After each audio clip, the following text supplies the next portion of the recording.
श्रीकांत शिंदेंना उपमुख्यमंत्री पदाच्या खुर्चीवरती बसवण्याचा एकनाथ शिंदेंचा विचार आहे का असा प्रश्न जन्माला घातलाय तो एकनाथ शिंदे यांच्याच उत्तरानं।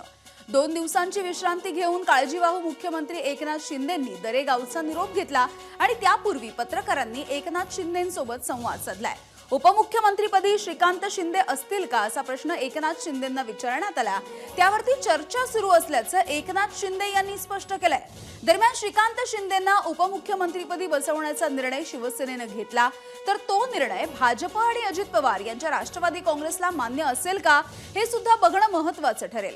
यासोबतच पक्षामधील इतर ज्येष्ठ नेत्यांना सोडून उपमुख्यमंत्री बनण्याची संधी एकनाथ शिंदे मुलाला देतील का हे बघणं सुद्धा औत्सुक्याचं असणार आहे। पदासाठी श्रीकांत शिंदेंचं नाव समोर येते आपल्या गटाकडनं, ही गोष्ट खरी आहे का? नाही बघा, चर्चा अजून सुरू आहे। चर्चा खूप, आता तुम्हीच चर्चा करत असता, तुमच्या चर्चा खूप जास्ती असतात।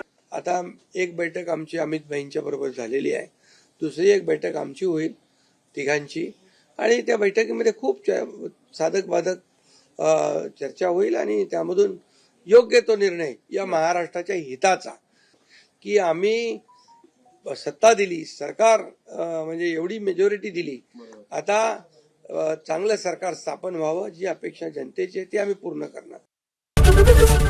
एबीपी माझा, उघडा डोळे बघा नीट।